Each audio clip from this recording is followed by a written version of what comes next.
I dag er PKK, Kurdistans Arbejderparti, begyndt at trække sig tilbage fra det sydøstlige Tyrkiet til en stor PKK-base i det nordlige Irak.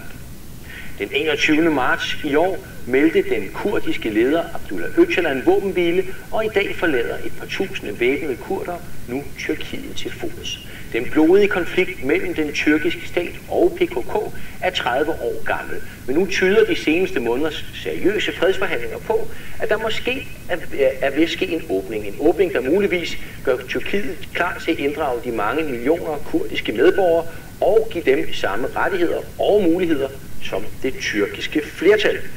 Senere i år, der skal Tyrkiet have ny forfatning, og det er altså her, at vi får at vide, om kurderne en gang for alle får samme rettigheder som det tyrkiske flertal.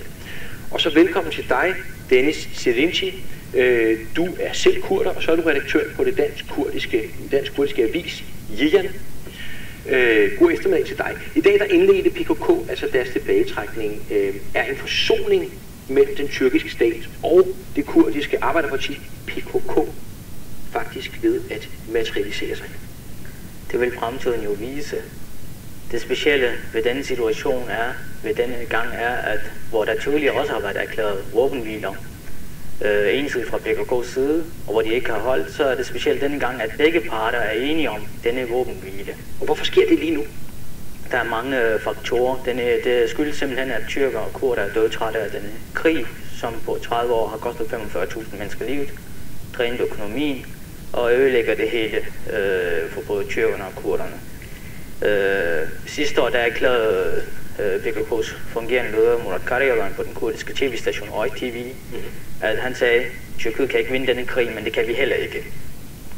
Han har erkendt, at man ikke kan vinde denne krig via guerilla-taktik. Det er kurdernes interesse i at gå med til det her, og så at mange tusind guerilla gerne vil ned fra bjergene og leve et almindeligt liv igen.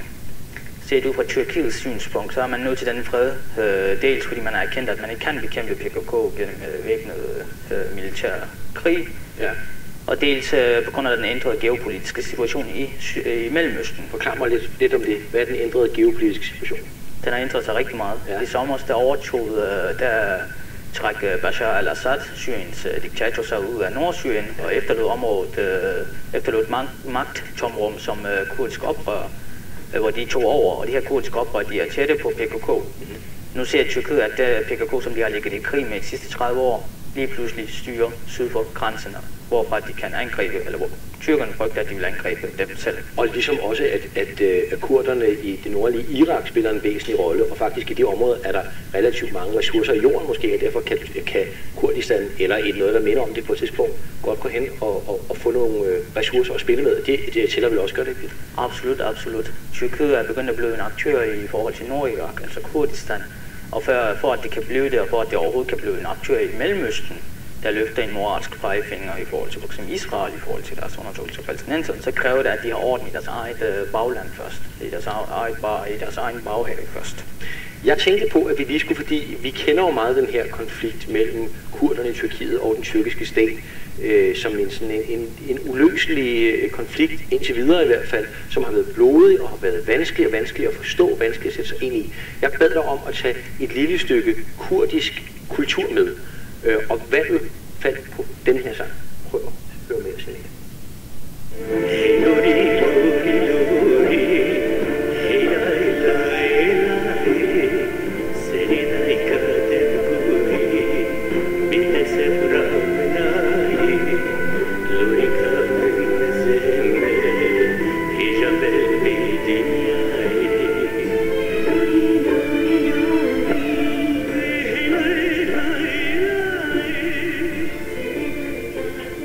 Hvem hører vi her?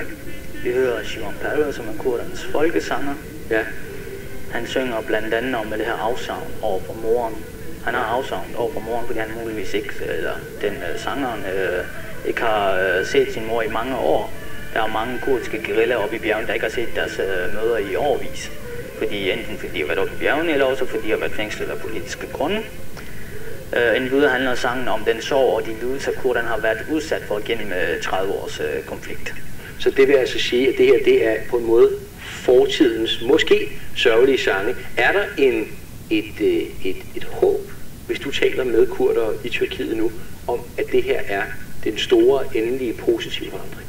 Det er det, mange håber på.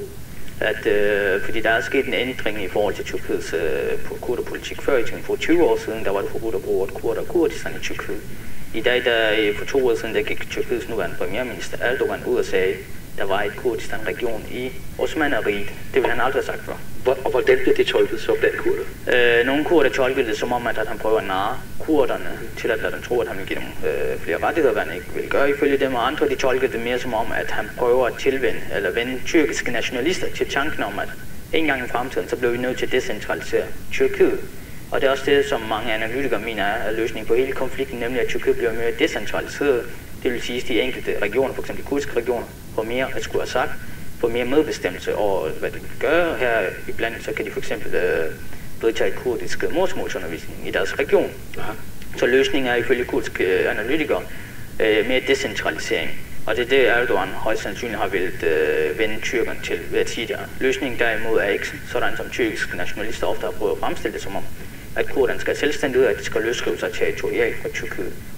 Ifølge meningsmålinger er det de færreste kurder i Tyrkiet, som ønsker et selvstændigt Kurdistan. Det de ønsker, det er selvstyre inden for Tyrkiets grænser med kulturelle og sproglige rettigheder for dem selv. Og det er altså Erdogan her, der på en måde måske viser en pragmatisme, som få havde troet, at han ville stå for i forhold til kurderne, eller hvad?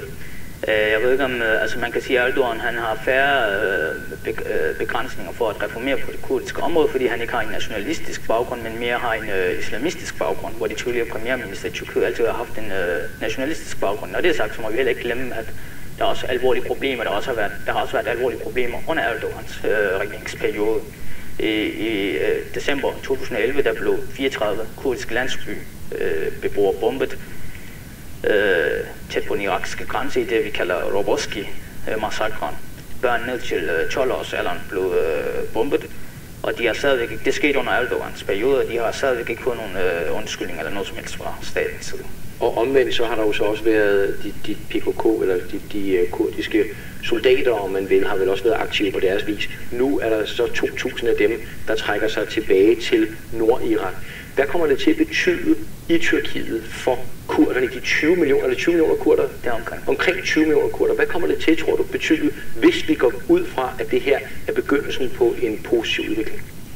Jamen, det er igen det for tvivlt at sige, fordi vi ved, at til gengæld for, at PKK trækker sig ud af Tyrkiet, og de indgår våbenhvile, så forventer man, at den tyrkiske regering vil give dem nogle flere rettigheder. Mm-hmm. Men vi ved helt præcist ikke, hvad den her aftale indebærer, for den har ikke været åben. Der har været meget hemmelighedskrammeri omkring den.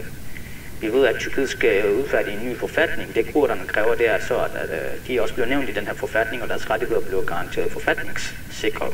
Men det igen, vi ved det ikke. Her til sidst, 2012, det var det blodigste år i regionen, eller i Tyrkiet i forhold til den her konflikt siden 1999. Hvordan kan de to parter gå fra blod og krig til forsoning på bare et år? Jamen, der er sket rigtig meget siden sidst. Som sagt, i sommer 2012, der indtog PYD, som er en kurdisk bevægelse i Syrien, som Tyrkiet anklager for at være en forlænget arm af PKK. De overtog administrationen af Nordsyrien. I tyrkisk optik er det svaret til, at PKK reagerer syd på vores grænse. Sådan noget, det er også udviklingen i Nordirak, der peger mere og mere på, at Kurdistan der ender med at erklære sig uafhængigt. Det gør, at den geopolitiske situation i Mellemøsten har ændret sig så meget, at Tyrkiet indser, at de bliver nødt til at slutte den her fred. Og det kan altså være ganske kort her til sidst, at vi får en win-win, altså noget, der er i alles interesse, selv i den her indtil nu så uløselige konflikt. Det afhænger af, om der er nogen, der prøver at sabotere den eller ej. Der skal ikke meget til at ødelægge freden, for der er ekstreme kræfter på begge sider, der ønsker at sabotere den. Tak fordi du kommer ind. Vi følger selvfølgelig med udviklingen.